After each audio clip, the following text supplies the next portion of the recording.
오늘 이 시간에는 하이델베르크 요리문답 116번째 시간으로 구하는 이마다 받을 것이요 라는 제목을 가지고 본문 말씀인 마태복음 7장 7절로 8절 말씀을 통해서 하나님께서 저와 여러분에게 주시는 말씀 함께 나누도록 하겠습니다.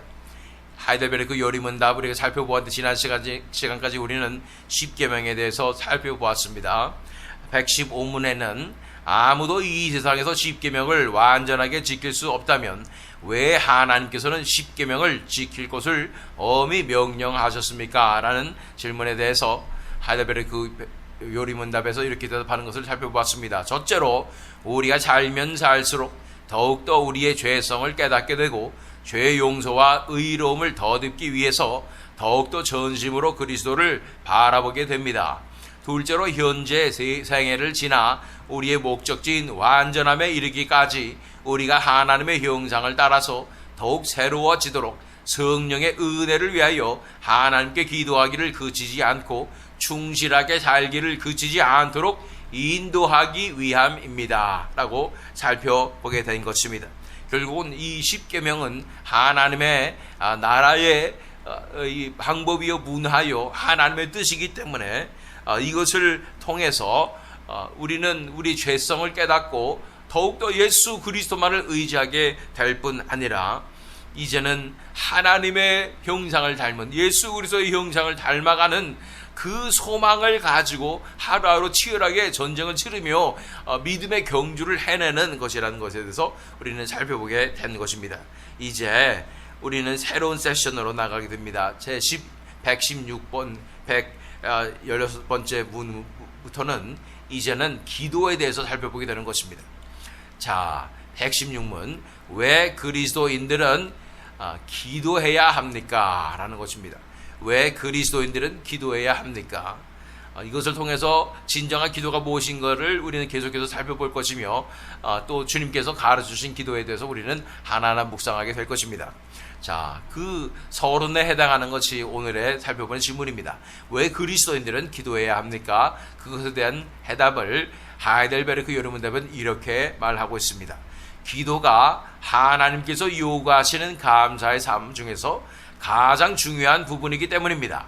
그리고 하나님께서는 그의 은혜와 성령을 주시기를 그러한 은사를 위해서 지속적으로 기도하고 마음으로 아파하는 이들에게 그리고 그것에 감사하는 이들에게만 주시기 때문입니다. 라고 대답하고 있는 것입니다.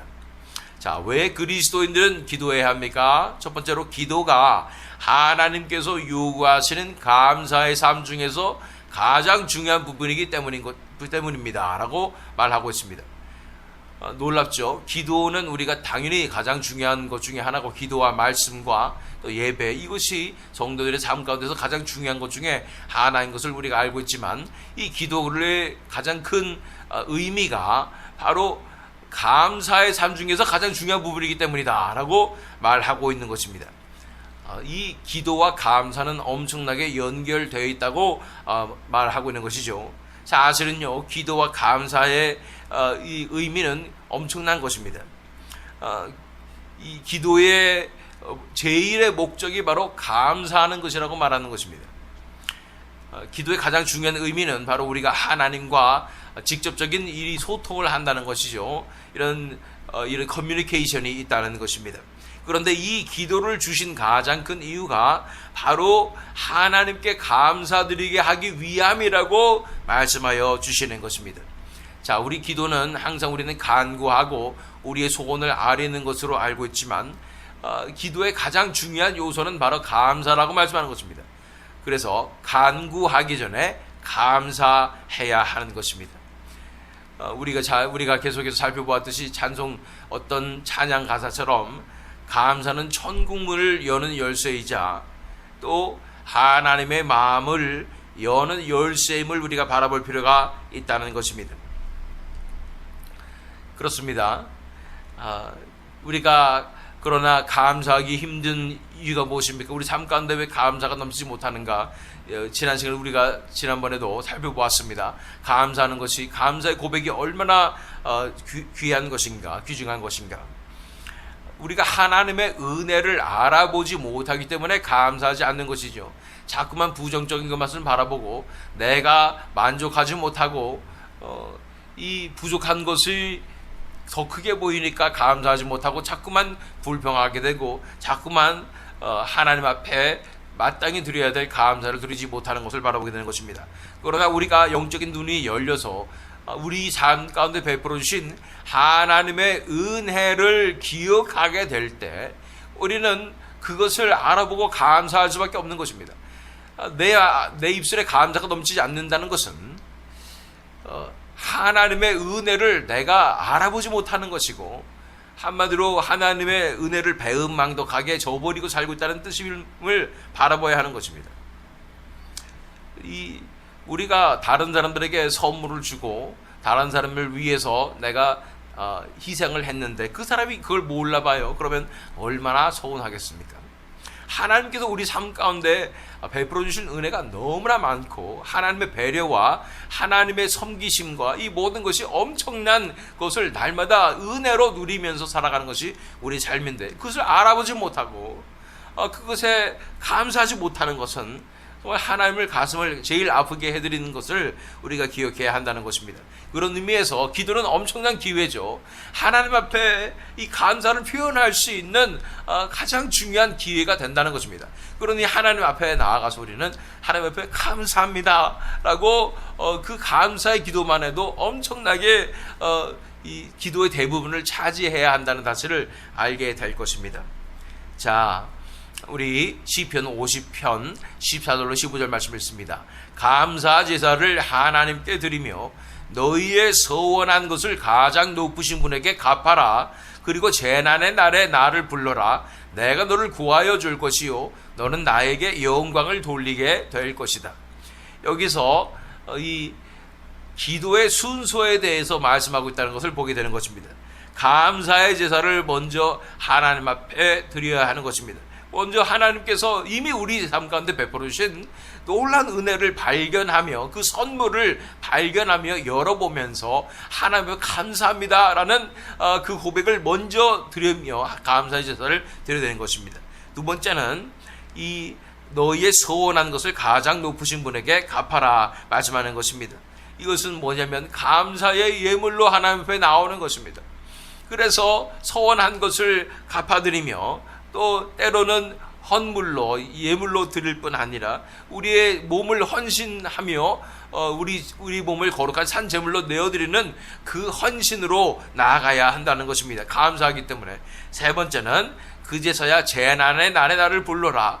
우리의 삶의 현실 가운데 있는 그 상황 가운데 하나님 앞에 고백하며 이제 하나님 앞에 간구해야 한다는 것입니다. 그럴 때 내가 너를 구하여 줄 것이요, 이러한 감사의 제사를 드리는 기도로 나아갈 때, 간구로 나아갈 때 하나님께서 이 기도를 들어주시고 우리를 건져주시는 역사가 일어나며, 그러므로 결과는 뭐냐면 너는 나에게 영광을 돌리게 될 것이라고 말씀하여 주시는 것입니다. 또한 데살로니가전서 5장 16절로 18절 말씀을 읽어보면 항상 기뻐하십시오. 끊임없이 기도하십시오. 모든 일에 감사하십시오. 이것이 그리스도 예수 안에서 여러분에게 바라시는 하나님의 뜻입니다. 그러니 우리 삶 가운데 마음의 상태는 항상 기뻐해야 한다고 말씀하는 것입니다. 또한 끊임없이 기도해야 하는데 또 모든 일에 감사하십시오. 그래서 기도와 이 감사, 또 마음 가운데 평안과 기쁨, 이것은 다 연결되어진 것이라는 것을 볼 수가 있는 것입니다. 자, 116문 왜 그리스도인들은 기도해야 합니까? 기도가 하나님께서 요구하시는 감사의 삶 중에서 가장 중요한 부분이기 때문입니다. 그리고 하나님께서는 그의 은혜와 성령을 주시기를, 그러한 은사를 위해서 지속적으로 기도하고 마음으로 아파하는 이들에게, 그리고 그것에 감사하는 이들에게만 주시기 때문입니다 라고 말씀하고 있는 것입니다. 자, 하나님 앞에 무엇을 간구하느냐? 은혜와 성령을 주시기를 우리가 간구해야 된다고 말씀하는 것입니다. 누가복음 11장 11절로 13절 말씀을 읽어보면 너희 가운데 아버지가 된 사람으로서 아들이 생선을 달라고 하는데 생선 대신에 뱀을 줄 사람이 어디 있으며 달걀을 달라고 하는데 전갈을 줄 사람이 어디에 있겠느냐. 너희가 악할지라도 너희 자녀에게 좋은 것들을 줄 알거든 하물며 하늘에 계신 아버지께서 야 구하는 사람에게 성령을 주시지 않겠느냐 라고 말씀하시는 것입니다. 무엇을 구해야 하느냐? 성령을 구해야 되는 것입니다. 무엇을 구해야 하느냐? 하나님 나라의 진정한 축복을 구하는 것입니다. 이 세상의 축복과 이 세상에서 바라는 내 소원을 구하는 것이 아니라 하나님 나라 차원에서 가장 중요한 것들을 구해야 한다고 말씀하는 것입니다. 우리는 무엇을 구해야 합니까? 먼저 그의 나라와 그의 의를 구하라. 우리가 마땅히 구해야 할 것은 하나님의 나라입니다. 하나님 나라의 의를 구해야 하는 줄로 믿습니다. 하나님의 나라를 위해서 우리가 기도한다면 그 기도를 반드시 들어주신다고 말씀하는 것입니다. 또한 하나님 앞에 겸손한 심령으로 하나님 나라를 불쌍히 여겨주셔서 하나님의 은혜 베풀어 주시고 성령을 부어주시고 내가 진정한 회심의 역사로 나가게 하여 주시고 내가 하나님 앞에 온전히 헌신된 자로서 하나님 일을 마땅히 감당할 수 있는 역사가 일어날 수 있도록 나에게 하늘로부터는 그 은사도 내려주시옵소서 라고 간구하는 그 기도를 은혜 베풀려 달라는 간절한 기도를 하나님께서 들어주신다고 말씀하여 주시는 것입니다. 시편 116편 16절로 18절 말씀 보면 주님 진실로 나는 주님의 종입니다. 나는 주님의 종, 주님의 여종의 아들입니다. 주님께서 나의 결박을 풀어주셨습니다. 내가 주님께 감사 제사를 드리고 주님의 이름을 부르겠습니다. 주님께 서원한 것은 모든 백성이 보는 앞에서 다 이루겠습니다. 우리가 하나님 앞에 마땅히 드려야 할 그 기도의 자세는 첫 번째는 이렇게 주님 진실로 나는 주님의 종입니다 하는 것입니다. 간절한 심령으로 겸손한 심령으로 절박한 심령으로 하나님 앞에 나오는 것입니다. 뿐 아니라 우리가 하나님께서 하신 그 일을 인정하는 것이고 발견하는 것이고 또 고백하는 것입니다. 주님께서 나의 결박을 풀어주셨습니다. 그리고서는 그것에 대한 하나님 앞에 감사 제사를 올려드린 것입니다. 내가 주님께 감사 제사를 드리고 주님의 이름을 부르겠습니다. 그리고 내 자신을 헌신하여 거룩한 산제물로 내어드리는 데까지 나아가는 것이 진정한 기도입니다. 주님께 서원한 것은 모든 백성이 보는 앞에서 다 이루겠습니다. 결단을 내리고 헌신하는 이 기도로 나가게 되는 것입니다. 이 기도에 대해서 우리는 하나하나 앞으로도 계속 묵상하게 될 것입니다. 자, 오늘 질문, 왜 그리스도인들은 기도해야 합니까? 기도가 하나님께서 요구하시는 감사의 삶 중에서 가장 중요한 부분이기 때문입니다. 그리고 하나님께서는 그의 은혜와 성령을 주시기를 그러한 은사를 위해서 지속적으로 기도하고 마음으로 아파하는 이들에게 그리고 그것에 감사하는 이들에게만 주시기 때문입니다. 이 부분에 대해서 더 자세히 살펴보기 위해서 본문 말씀인 마태복음 7장 7절로 8절 말씀을 읽도록 하겠습니다. 구하라 그리하면 너희에게 주실 것이요 찾으라 그리하면 찾아낼 것이요 문을 두드리라 그리하면 너희에게 열릴 것이니 구하는 이마다 받을 것이요 찾는 이는 찾아낼 것이요 두드리는 이에게는 열릴 것이니라.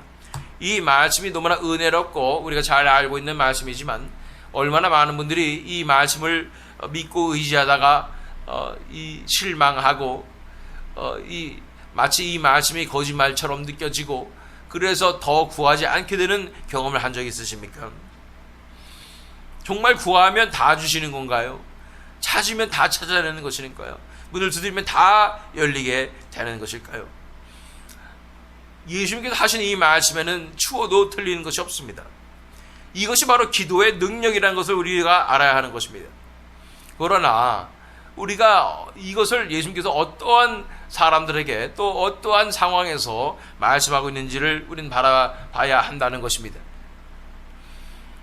우리가 마땅히 구해야 하는 기도는 앞서 말씀드린 대로 하나님의 나라와 의를 구하는 기도입니다.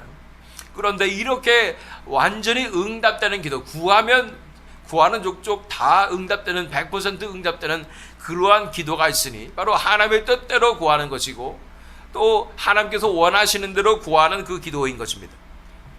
그런데 그러한 하나님께서 원하시는 기도로 나아가기 위해서 우리에게 가장 필요한 것은 우리 삶 가운데 십자가 복음의 삶이 이루어지는 것입니다. 내 뜻과 내 소원, 내 마음이 다 내려놔지고 오직 하나님의 마음, 우리 주 예수 그리스도의 소원, 이것이 내 마음 가운데 완전히 임하게 될 때 그 하나님의 뜻대로 구할 수 있게 된다는 것입니다. 또 다른 말로 말하면 우리의 상태가 중요합니다. 우리의 상태가 하나님께서 원하시는 상태, 우리 안에 예수 그리스도께서 사시는 그 상태로 될 때에 우리 기도에 엄청난 능력이 있다는 것입니다. 의인의 기도는 능력이 있습니다. 의인의 기도를 반드시 들어주시는 것입니다. 그러면 하나님 보시기에 의인은 어떠한 사람들입니까?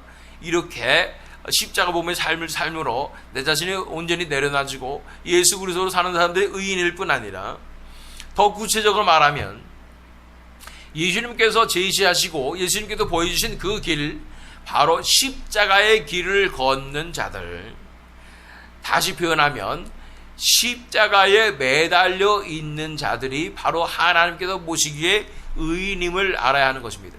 하나님께서 은혜 베풀어 주시기 딱 좋은, 기도 들어주시기 딱 좋은 그 상태가 바로 우리 자신이 십자가에 높이 달려있는 그 상태라는 것입니다.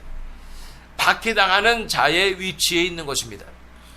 억압하는 자가 아니라 억압받는 자의 위치에 있는 그것이 바로 하나님께서 불쌍히 여기시며 기도를 들어주시는 의인의 자세, 의인의 상태에 있는 상황이라는 사실을 알아야 하는 것입니다.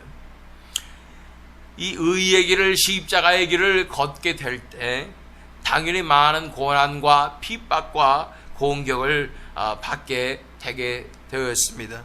이러한 상황 가운데 놓여 있을 때 우리는 우리가 의인의 상태, 하나님께서 보시기에 의인의 그런 상태에 놓여 있구나라는 것을 바라볼 줄 알아야 되는 것입니다. 만약 우리가 이러한 상태에 있다면, 내가 십자가에 높이 달려있는 것 같은 그런 상태에 있다면 우리는 기뻐하고 즐거워해야 합니다. 하나님께서 우리를 의인의 자리에 놓으셨으며 그래서 우리의 구하는 그 기도를 다 들어주시려고 준비하고 계시다는 사실을 우리가 깨달아야 한다는 것입니다. 이 의인의 자리에서 구하는 그 기도를 하나님께서는 반드시 들어주시는 것입니다. 하나님께서 기도를 들으신다는 것을 믿으십니까? 여러분의 기도를 들어주신다는 것을 믿으십니까? 이러한 고난받는 자리에, 고통받는 자리에, 십자가 높이 달린 그 자리에 하나님께서 보시기에 그 의인의 자리에 있을 때에 우리가 간구하는 그 기도를 하나님께서는 들으시는 것입니다. 구하라 그리하면 너에게 주실 것이요, 찾으라 그리하면 찾아낼 것이요, 문을 두드리라 그리하면 너에게 열릴 것이니 구하는 이마다 받을 것이요, 찾는 이는 찾아낼 것이요, 두드리는 이에게는 열릴 것이니라. 믿으십니까? 이것이 정말로 믿어져야 합니다. 십자가의 길을 걷는 우리에게, 십자가 복음의 삶을 살아가는 우리에게, 또 예수 그리스도의 이름을 위하여 고난을 받으며 또한 이 십자가에 달려있는 우리에게 하나님께서 약속하신 이 말씀을 믿으십시오. 믿음으로 의심하지 말고 담대히 구해야 하는 것입니다. 기도해봤자 들어주지 않을 거야. 전에도 그랬잖아. 하나님은 그냥 본인이 들어주시고 싶은 것만 들어주신 분이야 라고 그렇게 생각하는 것이 아니라 그것은 공격이죠. 우리가 정말로 십자가에 높이 달려있는 그 예수님과 연합된 그 십자가로 연합된, 십자가의 죽음으로 연합된 그 상태로 나아갈 때 우리 마음 가운데 소원이 무엇입니까? 바로 하나님의 나라를 위한 것입니다. 하나님의 뜻이 이루어지는 것입니다. 그러한 마음으로, 예수님의 마음으로 간구하는 그 모든 기도 가운데 능력이 있어서 반드시 들어주신다는 것입니다. 그 말은 뭐냐면 우리가 기도 안 하면 안 된다는 얘기예요. 우리가 기도 안 하면은 그거는 하나님께 주신 놀라운 그 은혜와 기회를 놓쳐버리는 것이고 낭비하게 된다는 것입니다. 이런 상태에 있을 때 어떻게 해서든 기도해야 합니다. 제일 하기 싫은 게 기도겠지만 그런 모든 유혹과 공격을 떨쳐내고 우리는 그 상태에서 간절히 하나님 앞에 절박한 심령으로 간구해야 하는 것입니다. 예레미야 29장 12절로 14절 말씀을 읽겠습니다. 너희가 나를 부르고 나에게 와서 기도하면 내가 너희의 호소를 들어주겠다. 너희가 나를 찾으면 나를 만날 것이다. 너희가 온전한 마음으로 나를 찾기만 하면 내가 너희를 만나주겠다. 나 주의 말이다. 내가 너희를 포로 생활에서 돌아오게 하겠다. 아멘. 우리가 의인의 저지에 있게 되는 것, 의인의 자리에 있게 되는 것, 십자가에 매달려 있게 되는 것은 사실 정말 너무도 엄청난 특권입니다. 그 자리에 있을 때 하나님께서는 우리 편이 되십니다. 하나님께서 우리 편이 되시는 거예요. 많은 기도를 다른 사람도 올리지 모릅니다. 우리의 원수들도 하나님 앞에 기도할지도 몰라요. 그래도 하나님이 누구 편을 들어주시느냐? 이 십자가에 달려있는 그 사람의 편을 들어주시는 것입니다. 그 어떤 상황에서도 하나님만을 믿고 내 자신의 스스로의 방법을 구하지 않고 하나님만을 믿어드리는 자들, 그래서 하나님께만 간구하는 그 기도를 하나님께서는 들어주시고 하나님 그분의 영광과 하나님 그 당신의 명성을 보호해 하듯이 우리 그 의인의 십자가에 달려있는 그 하나님 보시기에 그 의인의 명성을 반드시 보호해 주시는 것입니다. 그래서 그의 기도를 들어주시고 그의 편을 들어주시는 것입니다. 이것이 엄청난 특권이라는 사실을 알아야 하는 것입니다. 십자가에 달려서 그 고난 가운데 부르짖는 그 기도를 하나님께서 반드시 들어주시고 하나님 나라의 놀라운 역사를 그를 통해서 이루어 주실 것입니다. 너희가 나를 부르고 나에게 와서 기도하면 내가 너희의 호소를 들어주겠다. 너희가 나를 찾으면 나를 만날 것이다. 너희가 온전한 마음으로 나를 찾기만 하면 내가 너희를 만나주겠다. 나 주의 말이다. 내가 너희를 포로 생활에서 돌아오게 하겠다. 그의 기도를 통하여 이 세상을 변화시키며 기도를 통하여 수많은 자들을 구원하며 기도를 통하여 하나님의 나라가 이루어지게 하며 놀라운 부흥의 역사를 이루시겠다고 말씀하여 주시는 것입니다. 그런데 우리가 기도 안 해서는 되겠습니까? 안 됩니다. 우리는 어떻게 해서든 간구해야 합니다. 이 간구하는 그 기도에 놀라운 능력이 있는 것입니다. 하나님께서 반드시 들어주시는 그 기도임을 믿습니다. 고난의 때에 가장 아플 때에 그때의 기회를 잃지 말고 간절히 기도하십시오. 특별히 하나님께서 사랑하신 그 영혼들이 자유케 되는 역사를 위하여 선교지를 위하여 간구하십시오. 그렇게 간구할 때 하나님께서 반드시 들어주시는 역사, 구하면 우리가 얻게 될 것이고 찾으면 찾게 될 것이고 문이 두드리면 열리게 되는 놀라운 역사를 우리는 경험하게 될 줄로 믿습니다. 기도의 놀라운 능력을 우리는 날마다 경험하게 될 줄로 믿습니다. 부흥이 임하도록 간구하십시오. 하나님의 나라가 임하도록 간구하십시오. 이 기도의 능력이 있어서 진심으로 간절히 드리는 십자가 위에서의 기도로 하나님 앞에 나아감으로 그 기도가 다 이루어지며 우리 기도를 통하여 하나님의 나라가 이루어지며 확장되는 예수 그리스도께서 기뻐하시며 영광 받으시는 놀라운 그 은혜를 받아 누리시는 저와 여러분 되시기를, 또 이 새믿음 장로교 되기를 예수 그리스도 이름으로 축원합니다.